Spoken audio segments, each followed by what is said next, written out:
पटना के कोतवाली थाना परिसर में नमाज पर पाबंदी लगे 4 जुमा हो चुके हैं, लेकिन मामला यही खत्म नहीं होता, बल्कि शुरुआत होती है ऐसी कई आशंकाओं की जिनका जिक्र जरूरी है।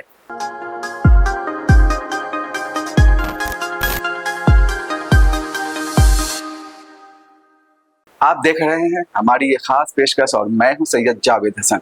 आगे बढ़ने से पहले ये पोस्टर देखिए। बिहार न्यूज टुडे के इस पोस्टर में लिखा है कि पटना के कोतवाली में जुमे की नमाज पर रोक, सम्राट चौधरी का बड़ा फैसला। दरअसल ये पोस्टर उस सोच की अक्कासी करता है जिसमें सरकार द्वारा मुसलमानों के खिलाफ उठाए जाने वाले कदमों से समाज का एक तबका खुश होता है और फिर यही तबका सरकार का महिमा मंडन करता है। जामा मस्जिद कोतवाली से जुड़े मामले पर अब तक कई वीडियो सामने आ चुके हैं, लेकिन किसी वीडियो में उस सोच पर चोट नहीं की गई है जो इस मामले के मूल में है। सबसे अहम बात यह है कि प्रभाष चंद्र शर्मा को नमाजियों को घुसपैठिया कहने का लाइसेंस किसने दे दिया। दूसरी बात यह कि जिस थाने में 30 साल से हर जुमे की नमाज हो रही थी और इससे थाने वाले को कोई परेशानी नहीं थी, अचानक शर्मा जी को क्यों परेशानी होने लगी। प्रभाष चंद्र शर्मा ने 15 मई को बिहार सरकार के सहयोग RTM पोर्टल पर शिकायत दर्ज कराते हुए कहा था कि कोतवाली पुलिस थाना सह अनुमंडल पुलिस कार्यालय में घुसपैठ कर नमाज पढ़ी जाती है, जिसकी वजह से दोनों कार्यालय का क्रियाकलाप ठप हो जाता है। सवाल यह है कि क्या शर्मा जी सहयोग पोर्टल पर यह शिकायत दर्ज करेंगे कि पटना जंक्शन जैसे महत्वपूर्ण और व्यस्त स्थान पर के पास महावीर मंदिर ने चौराहे पर की सड़क के बड़े हिस्से को जो घेर लिया है, उससे रोजाना हजारों लोगों को कठिनाइयों का सामना करना पड़ता है। क्या शर्मा जी आने वाले दिनों में सहयोग पोर्टल पर यह शिकायत दर्ज करेंगे कि दुर्गा पूजा के अवसर पर डाक बंगला चौराहे के पास मूर्ति की स्थापना की वजह से रूट डाइवर्ट कर दिया जाता है, जिससे आने वाले लोगों को दिक्कत होती है। क्या शर्मा जी ये शिकायत दर्ज करेंगे कि अलग अलग देवियों के मूर्ति विसर्जन के दौरान अशोक राजपथ पर जगह जगह यातायात बाधित हो जाती है, जिसमें एम्बुलेंस से लेकर बच्चों से भरी स्कूल बसें भी होती हैं। सबको पता है बुद्धा कॉलोनी के रहने वाले शर्मा जी इस तरह की शिकायतें सरकारी पोर्टल पर दर्ज नहीं करेंगे, क्योंकि इससे उन्हें रत्ती बराबर खुशी नहीं होगी। अब चलते हैं कोतवाली जामा मस्जिद की तरफ। एक मंजिला ये मस्जिद वक्फ की हुई जमीन पर बनी हुई है। बिहार स्टेट सुन्नी वक्फ बोर्ड में यह जमीन 2 मई 1953 से रजिस्टर्ड है, जिसका नंबर 482 है। 12 डिसमिल में बनी यह मस्जिद इन दिनों खस्ताहाली का शिकार है। 30 साल से इस मस्जिद की इमामत कर रहे मोहम्मद सनाउल्लाह मुस्तफ़ा की मौजूदगी में हमने पूरी मस्जिद का जायजा लिया। मस्जिद के कई पिलर में दरार आ चुकी है, छत पर जगह जगह प्लास्टर उखड़ चुके हैं। इमाम साहब ने बताया कि उन्होंने मस्जिद के मरम्मत के लिए सुन्नी वक्फ बोर्ड से संपर्क किया था। CEO के नेतृत्व में बोर्ड से आई टीम ने मस्जिद का मुआयना किया था, लेकिन मरम्मत का काम अब तक शुरू नहीं हुआ है। इमाम साहब ने कहा कि बोर्ड शायद किसी बड़ी घटना के घटने का इंतजार कर रहा है।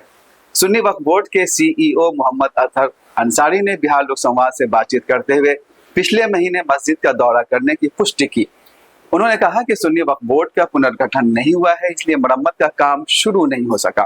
बोर्ड का पुनर्गठन होने के बाद मस्जिद की मरम्मत का प्रस्ताव पेश किया जाएगा। प्रस्ताव पारित होने के बाद ही मस्जिद की मरम्मत का काम शुरू होगा। अतहर अंसारी ने यह भी कहा कि या तो मस्जिद को शहीद करके उसकी नए सिरे से तामीर होगी या यथास्थिति को बनाए रखते हुए मस्जिद की मरम्मत होगी। फिलहाल इमाम, मुअज्जिन और खादिम की माहाना तनख्वाह पर वक्फ बोर्ड लगभग 50,000 रुपए खर्च कर रहा है। आपको बताते चलें कि जिस वक्फ नंबर 482 पर यह मस्जिद बनी हुई है, उसकी आसपास में कई संपत्तियां हैं। सुन्नी वक्फ बोर्ड से मिली जानकारी के मुताबिक कोतवाली चौराहे पर बड़ा सा कब्रिस्तान, जिस पर होर्डिंग लगा रहता है, मजार, इमामबाड़ा और बिरयानी महल वक्फ की ही संपत्ति हैं। इसके बावजूद कोतवाली मस्जिद की खस्ताहाली सुन्नी वक्फ बोर्ड की कार्यशैली पर बड़ा सवाल खड़ा करती है। इसके साथ ही प्रदेश सरकार की नीयत पर भी सवाल उठता है, जिसने चेयरमैन तो बना दिया लेकिन वक्फ बोर्ड का पुनर्गठन नहीं किया।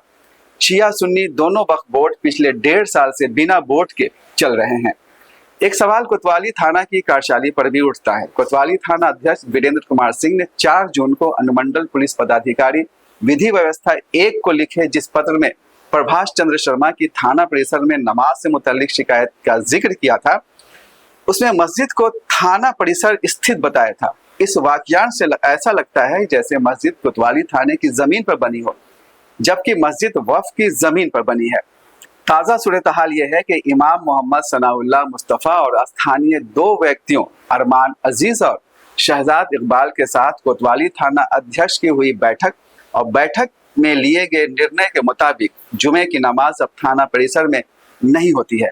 बचे हुए नमाजी पहले की तरह मस्जिद की उत्तर तरफ वाली खाली जमीन पर नमाज अदा करते हैं। उर्दू के वरिष्ठ पत्रकार डॉक्टर अनवारुल हुदा इस बात को मानते हैं कि हफ्ते में एक दिन महज आधे घंटे के लिए नमाजियों की मौजूदगी से ही थाना कर्मियों को दिक्कत होती होगी, लेकिन नमाज पर रोक लगाने के लिए जो प्रक्रिया अपनाई गई वो बहुसंख्यक मानसिकता को दर्शाता है। उन्होंने मस्जिद के इमाम की भूमिका पर भी सवाल उठाया। अगर इसके ऊपर प्रभात शर्मा जो कहते हैं ये नमाजी जो है बैठिया कर करके नमाज पढ़ते हैं इस तरह से जो है वो बिल्कुल गलत है। जुमा की नमाज में जो है आमतौर पर देखा गया है क्योंकि ये हिंदुस्तान एक खूबसूरत मुल्क है। इस मुल्क में गाय बगाए बहुत सारी कौम रहती है, तो हमारी सबसे बड़ी जो मेजोरिटी कौम है उसको आए दिन जो भी ये होते हैं, जो भी तकलीफ होती है वो सारा रोड ही पे होता है और तब कभी हम लोगों को आपस में नहीं होता। इस वजह से उनका मतलब है वो लोग चलते हैं कूदते हैं और देवी देवताओं की पूजा अर्चना करते हैं। किसी की पूजा अर्चना में हम लोगों ने कभी कोई रुकावट नहीं की, मगर यहाँ जो है हमको सुन करके हैरत हो रही है कि ये जो शख्स है वो किस स्थायी जहन का शख्स है जिसको 15 मिनट 20 मिनट भी हफ्ते का बर्दाश्त नहीं होता है। तो ऐसा लगता है कि मुल्क जो है बिल्कुल बहरालूद हो चुका है। और उस सबसे बड़ी बात है कि उस शख्स के ऊपर जो है कार्रवाई करते हुए वहाँ के मुकामी थाना इंतजामिया ने मस्जिद के इमाम को और एक आध दो मुख्तदी को जो है बुला कर करके एक बात रखी, जबकि हम ये समझते हैं कि जो मस्जिद के पेशनाम खतीब हैं सनाउल मुस्तफ़ा साहब वो इसके मजाज है भी नहीं। वो जो है ना बिहार सुन्नी वक्फ बोर्ड के मुलाजिम है, तो जो भी बात होनी चाहिए थी या जो भी संज्ञान में लाना चाहिए था बिहार रियासती सुन्नी वक्फ बोर्ड को लाना चाहिए था।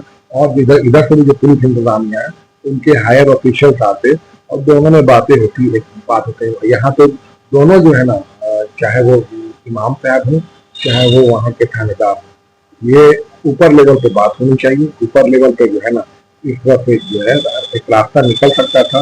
देखिए मैं गुज़िश्ता दिनों मेरी मुलाकात जो है बिहार के नायब वज़ीर आला जनाब विजय कुमार चौधरी से किसी महफिल में हुई थी, तो हमने यही कहा था कि भाई देखिए कोतवाली मस्जिद में जुमा के दिन लोग नमाज पढ़ते उस पर भी रोक लगा दी गई है।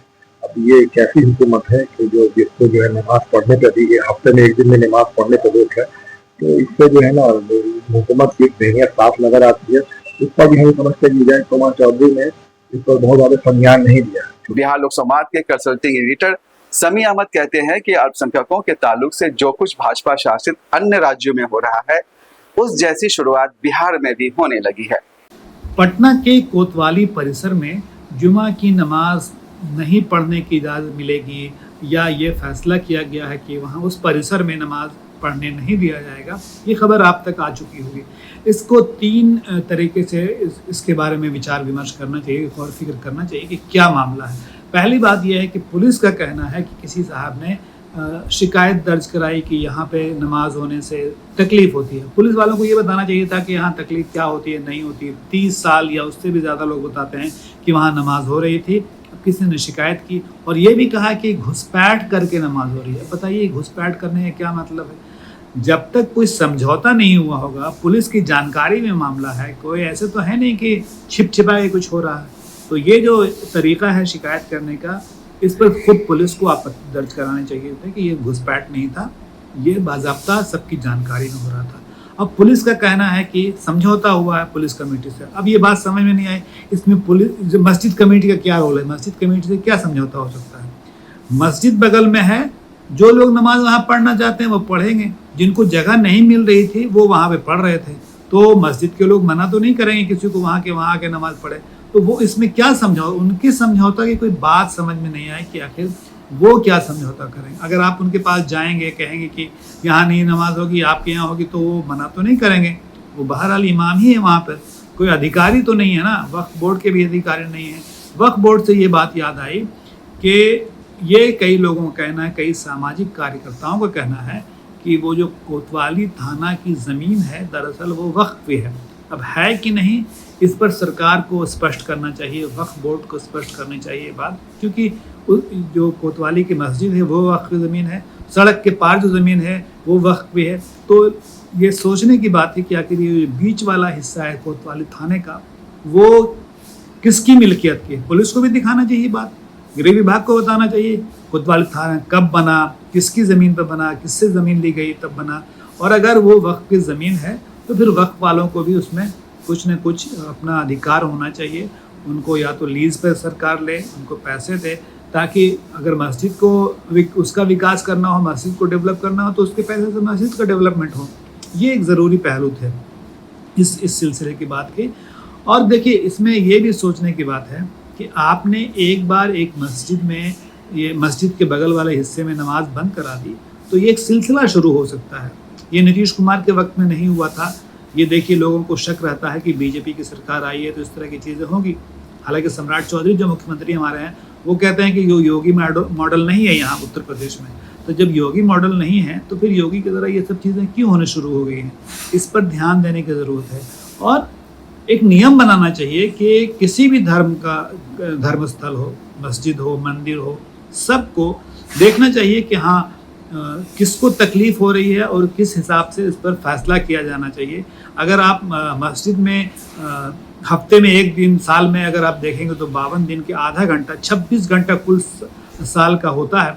उसमें अगर आपको नमाज़ पढ़ने से आम लोगों को परेशानी महसूस हो रही है और उस बात को मान के आप ये कह रहे हैं कि हाँ यहाँ पे नमाज नहीं होगी, तो बाकी जगहों के बारे में भी यही नियम होना चाहिए। आप समझ सकते हैं बाकी धर्मस्थलों को क्यों इससे छूट मिलनी चाहिए। जैसे स्टेशन परिसर है, वहाँ पर भी देखिएगा तो बहुत भीड़ हो जाती है। वहाँ पे जो अलग अलग और इनक्लोजर्स बना दिए गए उसकी वजह से। तो कुल मिला के इस पर सोच समझ के फैसला कर ठंडे दिल से सोचना चाहिए। और अगर कोई ऐसा तत्व है जो खामखा लंबे से वक्त से चले आ रहे सद्भावना को चोट पहुंचाना चाह रहा है, तो उसको भी ज़रूरी है कि उस पर भी ध्यान दें और उसकी हर बात को मानना। चलते चलते पटना के सुल्तानगंज थाना से सटे इस मज़ार को देखिए। इस मज़ार पर हर साल उर्स होता है। उर्स के मौके पर अकीदतमंदों की भीड़ लगती है। कल होकर कोई ये कहे कि उर्स की वजह से थाने का कामकाज बाधित होता है तो उसे आप क्या कहेंगे? जबकि इसी थाने के अंदर मंदिर भी है और मंदिर में पूजा अर्चना भी होती है। बिहार में ऐसे बेशुमार थाने हैं जिनके परिसर में मंदिर भी है। मिसाल के तौर पर पटना सिटी के ख्वाजा कलां थाना परिसर में स्थित ये मंदिर है तो पूजा अर्चना भी होती है। मंदिर परिसर में मज़ार भी है, मज़ार है तो उर्स भी होता है। सवाल है कि बुद्धा कॉलोनी के शर्मा जी जैसे लोग अगर थाने में से सिर्फ मज़ारों को हटाने के लिए सहयोग पोर्टल पर आवेदन देना शुरू कर देंगे तो क्या होगा? अगले वीडियो में फिर मिलेंगे किसी खास पेशकश के साथ। तब तक के लिए दीजिए इजाजत।